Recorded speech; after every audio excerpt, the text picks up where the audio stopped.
일곱 교회에 보내진 편지, 오늘 그 마지막 시간입니다. 라오디게아 교회에 보낸 편지를 우리가 함께 살펴볼 텐데, 아마 그 일곱 교회 중에서 우리 대부분의 그리스도인들에게 가장 이렇게 가깝게 친숙한 교회가 라오디게아 교회인 것 같아요. 우리가 꼭 그 교회랑 비슷하다가 아니라 거기에 나오는 내용이 우리가 익히 잘 알고 있는 내용인데, 아마 크게 두 가지가 우리에게 잘 이렇게 익숙한 말씀 아닌가 생각되는데요. 우리 파워포인트를 보시면 첫 번째 이거죠. 차지도 아니하고 뜨겁지도 아니하다. 이 말이 우리에게 굉장히 익숙하잖아요. 차지도 않고 뜨겁지도 아니하다. 그래서 우리가 라오디게아 교회는 우리 아주 패밀리어하죠. 그런데 아마 그거보다도 더 우리에게 익숙한 말씀은 이걸 겁니다. 그 다음 문을 두드리는 예수님. 우리는 이 그림도 여기저기서 많이 보아왔죠. 문 밖에 서서 문을 두드리는 예수님. 이래서 라오디게아 교회는 어쩌면 우리에게 잘 알려진, 그리고 그 말씀의 내용이 익숙하다. 그런데 오늘 이 말씀을 좀 더 우리가 여러분 주의 깊게 들으시기를 바랍니다.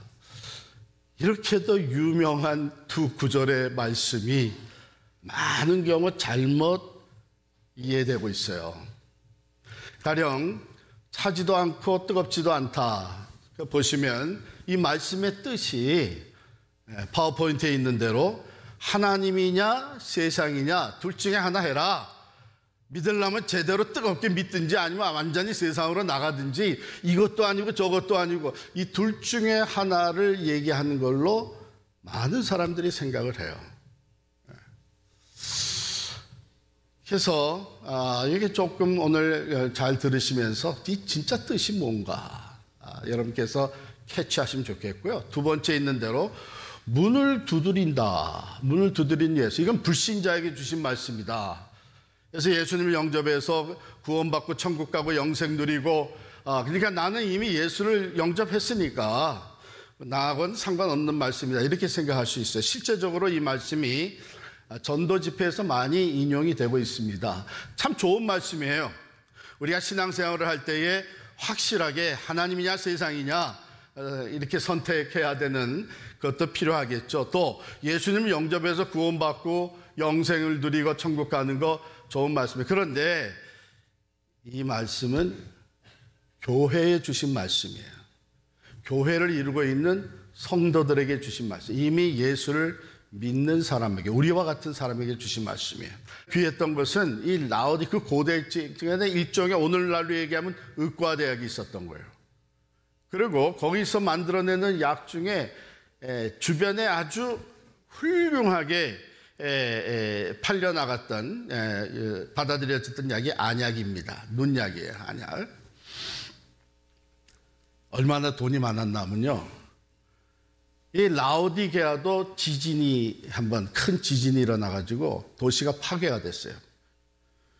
다른 지역에도 그런 일들이 많이 있었잖아요. 그때 로마 제국에서 다른 지역에다가 이제 지원금을 보내서 도시를 다시 재건하게 해준 것처럼 라오디게아에도 메시지를 보냈습니다. 우리가 너희 도시를 다시 재건할 수 있도록 물질적 지원을 하겠다. 그랬더니 라오디게아 교회 도시 사람들은 No, we don't need that. 우리 그거 필요 없다. 우리 힘으로 얼마든지 재건할 수 있다. 그 정도로 경제력이 강했던 것입니다. 그런데 한 가지 어려움이 있었어요. 물이 좋지 않았어요. 석회질이 너무 많이 포함이 되어 있어가지고 물이 안 좋았어요. 그런데 다행스러웠던 것은 그 라오디게아에서 남쪽으로 16km만 내려가면 골로새라고 하는 곳이 있습니다. 여러분 골로새서 아시죠? 신약성경에 골로새에서 차갑고 아주 프레시하고 깨끗한 클린한 물을 서플라이 받을 수가 있었어요. 그래서 수로를 만들어 가지고 골로새서부터 프레시 워터를 이렇게 서플라이를 받을 수 있었고, 또 북쪽에서는 히에라폴리라고 하는 것이 약 10km밖에 안 떨어져 있는데 거기에서부터 수로를 만들어 가지고 무엇을 받아내렸나 하면 핫스프링, 온천물을 받아왔습니다. 돈이 많으니까 수로를 다 만들고 너희가 원하는 것 주겠다 해서 그 대가를 지불을 하고 찬물과 프레시워터와 핫스프링, 뜨거운 물을 공급을 받았어요. 그래가지고서는 라오디게아 도시 사람들이 그것을 먹고 또 몸을 잠그고 할 거 아니에요? 근데 어떤 경우에는 이게 미지근한 물이에요. 차지도 않고 뜨겁지도 않고. 찬물, 생수는 마시고 하는데 너무나 좋은데 이게 수로를 통해서 오다가 어떤 때는 아주 미지근해가지고 도착을 하는 거예요. 또 핫스프링이면 뜨거운 물이어야 되는데 뜨거운 물이 라오디게아에 도착할 때쯤 되면 미지근해지는 거예요. 또 어떤 때는 이 두 물이 어떤 지역에서는 합쳐져 가지고 미지근해지는 거예요. 우리가 이렇게 풍요롭게 부족한 거 없이 사는 거 보니까 우리의 그 신앙도 좋은 거 아니냐, 우리의 신앙도 남달리 성숙한 신앙이 아니냐. 신앙도 마치 풍요로운 것, 영적으로도 풍요로운 것처럼 이렇게 자만해져 있었습니다. 그게 교회, 라오디게아 교회 자기평가예요. 여러분, 우리가 하는 그 자기평가는 종종 두 가지의 스탠다드를, 기준을 사용합니다. 하나는 자기의 주관적인 스탠다드죠. 우리도 아마 그럴 거예요. 많은 사람들이 교회 생활 이 정도 하면 되지, 헌금 이 정도 하면 뭐 충분하지. 그러면서 내가 하나님을 섬기는 일에 있어서, 신앙생활의 정도에 있어서 내 나름대로 이제 주관적인 자기 기준을 세워놓고 그거 하니까 나는 충분히 하고 있다, 만족하게 하고 있다, 이렇게 되는 것이죠. 그런데 또 하나의 그 이제 기준을 사용하는 것이 상대적인 기준입니다. 다른 사람들과 비교해서 내가 더 열심히 하고 있고 난 많은 헌신을 드리고 있고 이러면서 상대적, 다른 사람보다 더 낫기 때문에 나는 문제가 없다, 이렇게 생각을 할 수가 있죠. 아마 이 라오디게아 교회가 그런 식이었던 것 같아요. 그런데 여러분, 주관적이거나 또는 상대적이거나 그것보다도 더 중요한 것이 있는데 절대적인 스탠다드가 있습니다. 예수님이 가지고 있는 거예요. 그 스탠다드는 말씀입니다. 하나님의 말씀, 성경이 기준이 되어 있는 것이죠. 자, 예수님이 절대적인 잣대를 가지고 라오디게아 교회를 평가해 보니까 You are wretched. 너는 곤고한 상태에 있다. 그리고 너는 가련하다. 곤고하고 불쌍한 모습으로 보여진 거예요. 가련해 보니까 피리포. 자, 그러면 그것은 구체적으로 뭘 얘기하느냐? 예수님의 평가, 공고하고 가련하다고 평가한 것은 뭐냐면 저 세 가지입니다. 첫 번째, 말씀에 있는 대로 넌 가난하다. 외부적으로, 물질적으로 풍요하고 부족함이 없다 하지만 영적으로는 내가 말할 수 없이 가난하다. 두 번째로, 너는 눈이 멀어 있다. 내가 보는 건 전부 세상, 물질, 눈에 육안으로 보이는 것뿐이지 그거보다 더 크고 놀라운 하나님의 세계, 영적인 세계는 내가 눈이 멀어 있어 보지를 못하고 있다. You are blind. 세 번째는 너는 지금 최고급 양털로, 모직으로 만든 옷을 자랑하고 사는데 실제 너는 영적으로 벌거벗었다. 너는 부끄럽고 수치스러운 모습이다. 이런 평가가 떨어진 것입니다. 오늘 주님은 오늘도 살아계시는데 우리를 바라보시면서 어떤 평가를 내리실까? 여러분을 보시면서 또 저를 보면서 어떤 평가를 내실까? 난 그거 관심 없습니다. 내가 세운 평가의 기준이면 족합니다. 다른 사람에 비해서 좀 더 잘하면 그러면 된 거죠. 근데 그게 아닌 것이 궁극적인 평가는 주님이 하십니다. 우리가 마지막 심판 때 설 때는 주님 앞에, 그리고 주님이 잣대로 사용하시는 이 하나님 말씀으로 평가를 받게 됩니다. 라오디게아 교회는 너무나도 극과 극이었어요. 그런데 이것이 오늘날에도 가능하다고 생각되어지는 것이, 우리가 이 세상에 물질적으로, 환경적으로 풍요로움을 누리면 누릴수록 우리는 하나님부터 멀어지기가 쉽습니다. 그렇죠? 내가 부족함이 없는데 하나님은 왜 찾아? 내가 남보다도 풍요로운 삶을 누리는데, 이런 마음이 우리에게 있게 될 때에 우리는 하나님을 필요로 하지 않습니다. 그런데 중요한 것은 뭐냐면 여전히 교회였어요. 라오디게아 성도들 여전히 교회에 모였습니다. 그런데 주님이 보시는 평가는 완전히 달랐습니다. 너는 영적으로 가난해. 볼품이 없어. 가진 게 없어. 너는 영적으로 눈이 멀었어. 너는 이 세상 밖에는 못 보고 살아. 하나님의 세계에 하나님이 살아계셔서 하나님이 일하시는 것을 너는 보지를 못하잖아. 너는 벌거벗었어. 영적으로 내 내면의 모습은 수치스럽고 부끄러운 거야. 근데 예수님은요, 이런 진단을 내리실 뿐만 아니라 처방을 해 주십니다. 우리 말씀에 있는 대로 18절 말씀을 한번 같이 읽겠습니다. 시작. 내가 너를 원하노니 내게서 불로 연단한 금을 사서 부여하게 하고 흰 옷을 사서 벌거벗은 수치를 보이지 않게 하고 안약을 사서 눈에 발라 보게 하라. 영적 가난에 대해서는 어떻게 처방을 내리셨냐면, 금을 사라. 너희들 금 사고 파는 거, 이 금융업이 굉장히 발달했는데, 그런데 이 영적 가난을 해결하기 위해서는 너희가 금을 사야 되는데, 그것은 연단된 믿음이에요. 여러분, 우리의 영적 가난의 문제를 해결해 줄 수 있는 분은 예수님밖에 없습니다. 그렇기 때문에 예수님께서 내게 와서 살아 그래요. 내게로 와서 살아.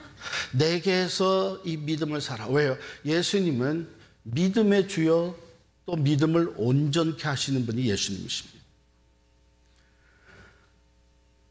영적 수치의 문제는 어떻게 해결할 거냐? 아무리 비싼 옷을 사 입어도 오히려 그것은 우리의 수치와 부끄러움을 겉으로 가리우면서 살아가는 것뿐이지, 예수님이 제시한 것은 이 영적 수치, 벌거벗은 것을 가리기 위해서 내게로 와서 흰 옷을 사라. 이 흰 옷은 예수님의 보혈로 씻음 받는 겁니다. 깨끗하게 되는 겁니다. 이것은 하나님 앞에 나아갈 때에 입는 예복으로 상징되어 있습니다. 영적 소경의 문제는 어떻게 하냐? 너희가 안약을 발라서 눈을 고치는 것처럼 영적 소경의 문제에 위해서 내게 와서 안약을 사라. 우리의 영안을 뜨게 해주시는 분은 예수님이십니다.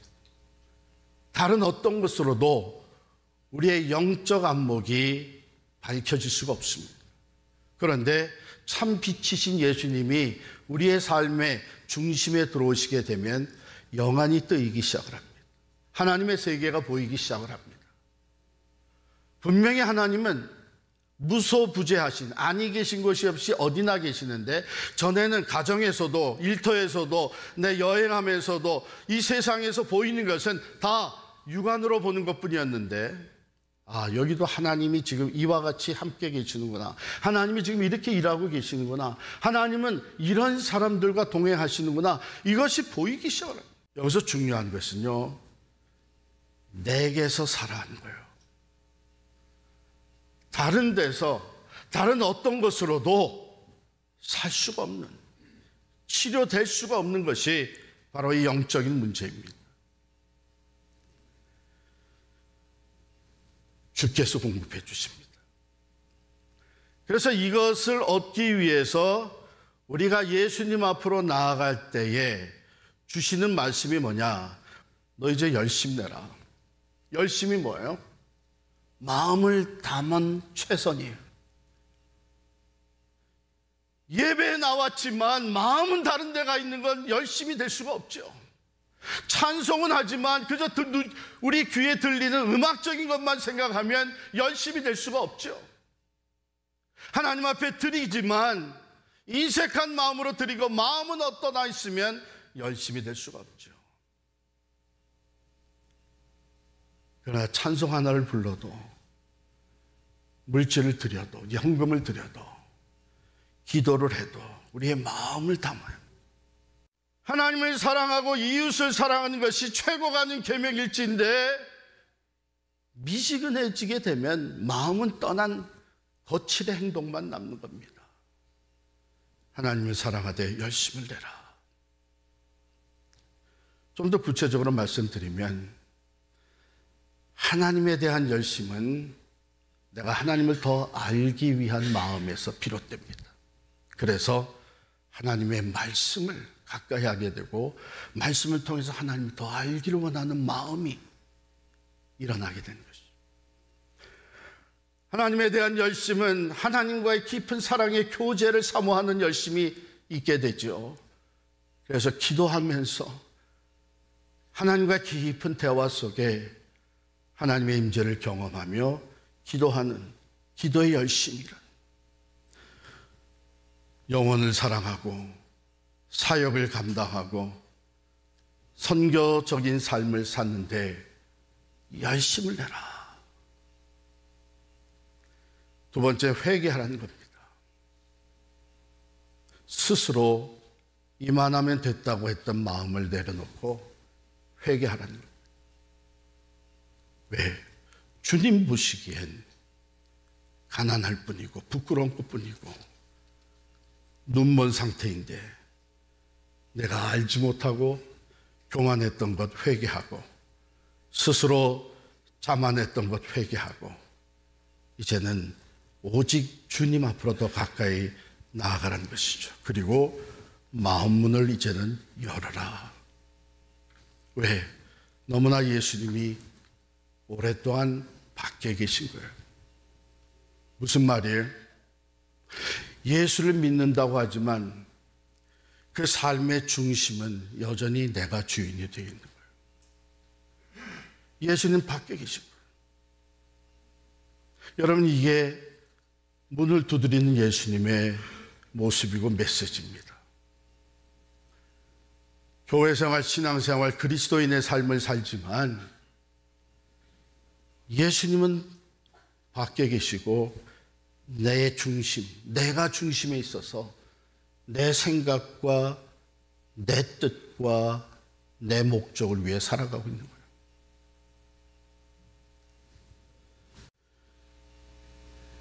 이제 내가 문을 열면 내가 들어가겠다. 여러분, 이게 얼마나 귀한, 얼마나 복된 말씀이에요. 무슨 얘기예요? 나 아직 너 포기하지 않고 있어. 아직도 나는 내 마음의 문을 두드리고 있어. 그런데 문을 열고 닫는 것은 내가 안 할 거야. 여러분, 그 그림을 보게 되면, 문을 두드리는 그림을 보게 되면 밖에는 손잡이가 없습니다. 그런데 여전히 문을 두드리고 계시고 들어오기를 원하시고, 내가 문을 열면 내가 들어가서 내가 너와 함께 먹고 너는 나와 함께 먹으리라. 최고의 행복이죠. 길이고 생명이고 진리이고 전능자이시고 은혜와 사랑이시고 평화의 주인 예수님과 내가 더불어서 사랑의 교제를 나누며 살아간다는 것이 최고의 행복이 아니겠습니까? 이 세상에 많은 물질을 가져도, 이 세상에 누구보다도 많은 공로를 세우고 영향력을 가지고 살지만 내면의 세계는 전혀 다를 수 있지 않습니까? 그런데 비록 가진 것이 부족하고 어렵고 힘든 외적인 삶을 살지라도 주님이 내 안에 계셔서 나와 함께 교제해 주신다면 거기에 참된 행복이 있는 것이죠. 그리고 또 하나 약속하십니다. 내가 너로 하여금 마치 내 아버지 하나님이 내가 오직 아버지의 뜻대로 행했을 때에 끝까지 인내하며 십자가도 지면서 복종하고 끝까지 아버지의 영광을 위해서 살았을 때에 그가 나를 영화롭게 해준 것처럼 어떻게 부활하게 하시고 그 다음에 승천하게 하셔서 하나님 보좌 우편에 앉혀주셨습니다. 이와 같이 이기는 자에게는 문을 열고 나를 중심에 맞아들이고 나와 함께 동행하는 삶을 사는 그 사람에게는 내가 마지막 때에 그 또한 내 보좌에 옆에 함께 앉혀줄 것이다. 이런 약속이에요. 잠시 지나갑니다. 이 세상의 부귀영화 잠시 지나가요. 우리 더 늙기 전에 우리의 내면을 들여다볼 수 있어야 합니다. 주신 말씀을 따라서 이 말씀의 거울에 내 영적 상태는 어떤지 돌아봐야 합니다. 그런데 오늘 본문 말씀 14절 맨 처음 시작 부분을 읽으면 함께 읽겠습니다. 14절입니다. 시작. 라오디게아 교회의 사자에게 편지하라. 아멘이시요 충성되고 참된 증인이시요 하나님의 창조의 근본이시니가 이르시되. 예수님이 어떤 분이세요? 말씀하신 분이 어떠세요? 이 편지에 글을 주신 분이 어떤 분이세요? 첫 번째 아멘이라고 했어요. 아멘의 뜻이 뭡니까? 네, 그렇습니다. 확실합니다. 진실되십니다. 이 말은 이사야서 65장 16절에 보면 거기에 나오는 말입니다. 거기에는 이렇게 써 있어요. 진리의 하나님, 복을 빚는 자들은 진리의 하나님께 구하고 맹세하는 자들도 진리의 하나님께 맹세하라, 이런 말씀이 나오는데 히브리어잖아요. 원어를 보게 되면 진리라는 말이 어떻게 써 있냐면 아멘으로 써 있습니다. 진리의 하나님이란 말은 God of Amen이란 뜻이에요. 진실되신 분, 참되신 분, 아멘이신 하나님이 이 말씀을 주셨습니다. 그는 또한 충성되고 참된 증인이세요. 그가 말하는 것은 하나도 틀리거나 거짓된 것이 없습니다. Faithful and truth. 그 다음에 세 번째, 하나님의 창조의 근본이십니다. 그로 말미암아 만물이 창조가 되었고 창조의 하나님 주님으로부터 기본적인 필요가 우리에게 채워지는 하나님의 창조의 근본이에요. 그분이 말씀을 하십니다. 그분이 라오디게아 교회를 정확하게 진단하시고 그분이 오늘 우리의 모습을 정확하게 바라보고 계십니다. 그런데 오늘 말씀에 가장 위로가 되는 것은 19절 말씀에 물은 내가 사랑하는 자를 책망하여 징계하노니, 여전히 사랑하고 계십니다. 여전히 라오디게아 교회를 사랑하고 계시고 그 성도들을 사랑하고 계셔서 떠나지 아니하시고 문을 두드리고 계십니다. 여전히 우리를 사랑하고 계셔서 우리의 마음 문을 두드리고 계십니다. 문 열어 영접해 드리기를, 주님을 우리의 삶의 주인으로 중심에 모셔드리고 가장 행복한 삶, 가장 영광스러운 삶, 영원한 소망이 넘치는 삶을 살아갈 수 있기 위해 들어오시기를 원하십니다.